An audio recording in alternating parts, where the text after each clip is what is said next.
પ્રધાનમંત્રી નરેન્દ્ર મોદી ગુજરાત પ્રવાસનો આજે બીજો દિવસ છે। હાંસલપુર પહોંચ્યા છે પ્રધાનમંત્રી નરેન્દ્ર મોદી। પીએમ મોદી હાંસલપુરમાં સુઝુકી પ્લાન્ટની મુલાકાત લેવાના છે। સુઝુકીના બેટરી પ્લાન્ટ કાર્યક્રમમાં પ્રધાનમંત્રી હાજરી આપતા આ દ્રશ્ય સામે આવ્યા છે। સીધા દ્રશ્ય મેં આપના સુધી પહોંચાડી રહ્યા છીએ। સુઝુકીના પ્લાન્ટથી ગુજરાત ઈવી ઉત્પાદનમાં ખૂબ જ મહત્વનું અગ્રેસર બનવાનું છે। કાર્યક્રમ બાદ તેઓ 1 વાગ્યાની આજુબાજુમાં દિલ્હી જવા માટે રવાના થવાના છે। મહત્વનું છે કે દેશની સૌથી મોટી કાર નિર્માતા કંપની સુઝુકી મોટર્સે 3200 કરોડ રૂપિયાના મોટા રોકાણ સાથે તેની ચોથી પ્રોડક્શન લાઇન સ્થાપવાની જાહેરાત કરી છે। અને પ્રધાનમંત્રી નરેન્દ્ર મોદી કે જેઓ આજે બીજો દિવસ છે અને તેઓ પહોંચી ચૂક્યા છે। રોકાણ ગુજરાતની ઉત્પાદન ક્ષમતામાં વધારો કરશે, સાથે જ રાજ્યને ઈ મોબિલિટીના ક્ષેત્રમાં પણ ફાયદો થવાનો છે। પ્રધાનમંત્રી નરેન્દ્ર મોદી ઈ વિટારાના લોન્ચિંગ પહેલા તેમણે એક પોસ્ટ પણ કરી હતી અને અત્યારે આ સીધા દ્રશ્ય સામે આવ્યા છે। ઈ વિટારાનું આ લોન્ચિંગ થઈ રહ્યું છે। મહેસાણાના હાંસલપુર ખાતેના આ દ્રશ્ય છે।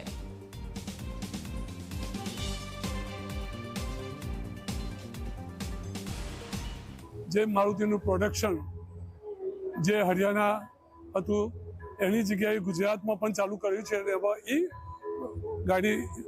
ઈ ગાડીનું અહીંયા જ્યારે ઉત્પાદન કરવાનું છે ત્યારે ચોક્કસ એવું કહી શકાય કે આ સમયની માંગ છે જે પેટ્રોલ ડીઝલની અછત ન થાય અને ભવિષ્યમાં ઇલેક્ટ્રિકથી ગાડીઓ ચાલે અને પોલ્યુશન ઓછું થાય એના માટે મારુતિએ હંમેશા અગ્રેસર રહીને આ ગાડીનું ઉત્પાદન કરવાનું કર્યું છે। અને ગુજરાતમાં યુવાનોને રોજગારી મળે, ગુજરાત આગળ વધે એ માટે જ્યારે ગુજરાતમાં પ્લાન્ટ નાખ્યો છે ત્યારે 100% આપણા વિસ્તારને આ પ્લાન્ટથી ખૂબ મોટો ફાયદો થયો છે અને રોજગારી પણ મળી રહી છે। કે આદરણીય પ્રધાનમંત્રી નરેન્દ્રભાઈ મોદી સાહેબનું એક સપનું હતું કે પર્યાવરણ જળવાય, પર્યાવરણને નુકસાન ના થાય, એ પ્રકારના પ્લાન્ટો ગુજરાતમાં આવે અને આજે ગુજરાતની અંદર અનેક પ્લાન્ટો આ પ્રકારના આવ્યા છે અને એમાંનું આજે ઈ વાહન 100 દેશોમાં એક્સપોર્ટ થવાનું છે। અને પ્રધાનમંત્રી નરેન્દ્ર મોદી હાંસલપુર સ્થિત મારુતિ સુઝુકી કંપનીની પહેલી ઇલેક્ટ્રિક કાર મારુતિ એ વિટારાને લોન્ચ કર્યું છે અને એના આ સીધા દ્રશ્ય સામે આવ્યા છે। બેટરી પ્લાન્ટનું ઉદ્ઘાટન કર્યું અને ત્યારબાદ 1 વાગ્યાની આજુબાજુ તેઓ દિલ્હી જવા માટે રવાના થવાના છે। મારુતિ સુઝુકીની આ પહેલી ઇલેક્ટ્રિક કાર જાપાન સહિત 100થી વધુ દેશોમાં નિકાસ કરવામાં આવશે। આ કાર સિંગલ ચાર્જમાં 500 કિલોમીટર ચાલશે। ઓટોમોબાઈલ હબ બનવા તરફ ગુજરાતનું આ સૌથી મોટું પગલું છે।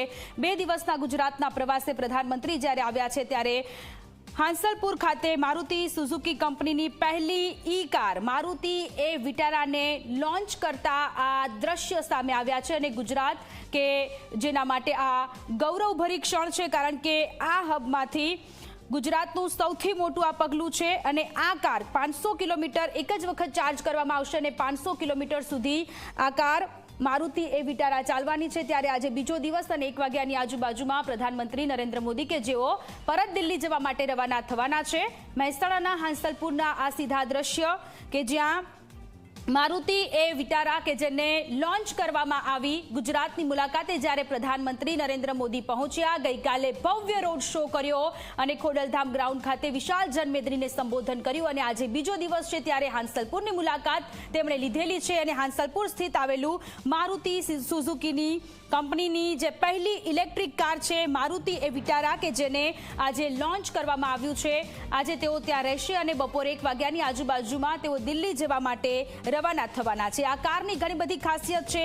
એક જ ચાર્જમાં, સિંગલ ચાર્જમાં 500 કિલોમીટર આ કાર ચાલવાની છે અને જાપાન સહિત 100થી વધુ દેશોમાં આ કારનું નિકાસ કરવામાં આવશે। એક બાજુ પેટ્રોલ ડીઝલના ભાવ સતત વધી રહ્યા છે અને આ કાર એટલા માટે પણ ખૂબ જ મહત્વની છે કારણ કે પર્યાવરણને પણ નુકસાન નહીં પહોંચાડે। ગુજરાતના પ્રવાસે જ્યારે આજે પ્રધાનમંત્રી નરેન્દ્ર મોદી આવ્યા છે ત્યારે મહેસાણાના હાંસલપુરના આ દ્રશ્ય કે જ્યાં મારુતિ એ વિટારા કારનું લોન્ચ કરવામાં આવ્યું છે અને જાપાન સહિત 100 જેટલા દેશોમાં આ કારની નિકાસ કરવામાં આવશે। મહત્વપૂર્ણ આ કાર એટલા માટે છે કે સિંગલ ચાર્જમાં અત્યાર સુધીની જેટલી પણ કાર હતી એને અમુક કિલોમીટર ચાલ્યા પછી એમાં ફરીથી ચાર્જ કરવામાં આવતું હતું, પરંતુ આ કાર સિંગલ ચાર્જમાં 500 કિલોમીટર ચાલવાની છે। સુઝુકીના પ્લાન્ટના કાર્યક્રમમાં તેઓ ઉપસ્થિત રહ્યા છે। ગુજરાત ઈવી ક્ષેત્રે અગ્રેસર થશે।